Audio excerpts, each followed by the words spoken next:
Ladies and gentlemen, welcome back. James Dunn from Renaissance MMA in Lynchburg fights Jonathan Vernon, an independent fighter who has recently come to 8 Corners in Louisa. Excellent gyms.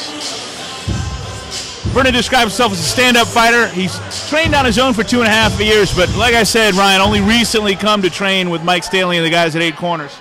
Well, you know, not just a great fight camp for Vernon, but James Dunn out of Renaissance Academy of Martial Arts. I mean, he's training guys like with pros like Joseph Baer, Caleb McAllister. I mean, that's no joke down there in Lynchburg. And the thing they say about Dunn in that gym is pace. His pacing is off the charts. Well, he's an absolute physical specimen. He was chomping at the bit to get this fight going.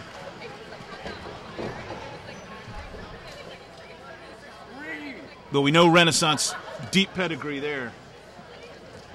But Alan Stevenson, the A-Train in the corner for Vernon. That can't be bad.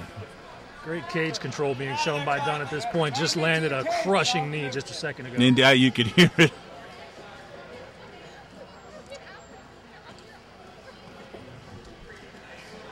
You know, one thing about Team Ram is they're a small gym, but they're mighty. Let's get on that cage, Jonathan.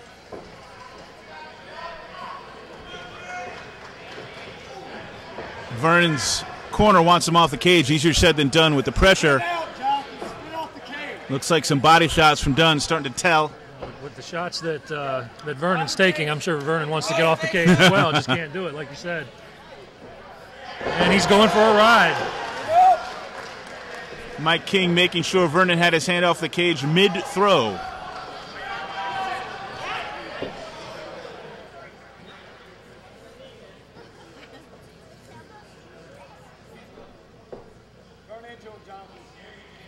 Mike King keeping control, not exactly sure what he said. Dunn pausing as he's setting up his armbar. Vernon turning away from the pressure from Dunn, probably wants to turn the other way. Oh, big body shots from Dunn. And here's that pace.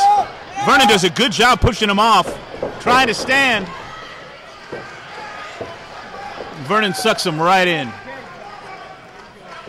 Fortunately, Jay, a lot of those body shots looked like they glanced off the arm of Vernon, so not doing the damage to the ribs that they could have potentially done.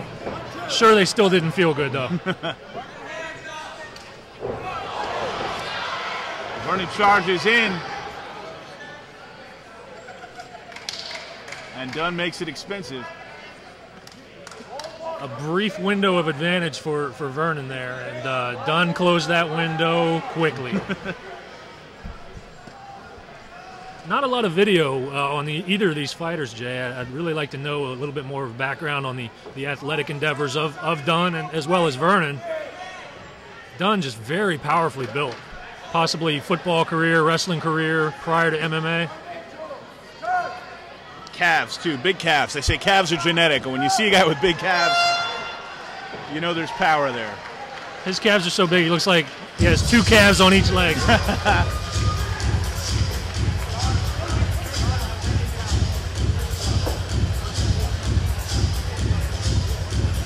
The A-Train just a few feet from our broadcast, position, giving Vernon some pointers. From a corner perspective, Jay, we've got the matchup of 2 of the top lightweight pros here in Virginia with A-Train Stevenson, Caleb McAllister. Really do. McAllister coming off that great win at CFFC last month, and Alan Stevenson having a great 2014, running his pro record to 2-1.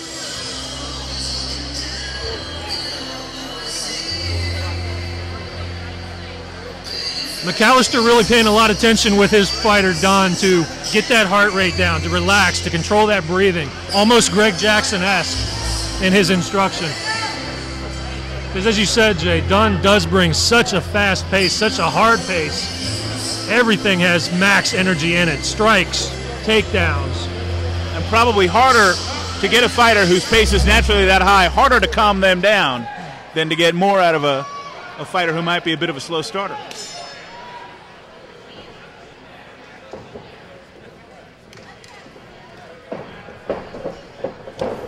Trading knees.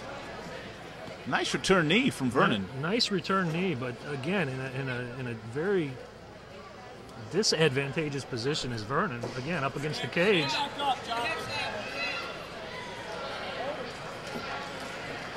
Trying to get a choke, but very well may have just brought him down into the place that he doesn't want to be. I agree. There wasn't really a lot of position behind that guillotine as Dunn transitions into the mount. Looks like Dunn's working for a head and arm triangle choke. He steps over. This could be it. Jay. There's the tap. There's the tap. Good call, Ryan.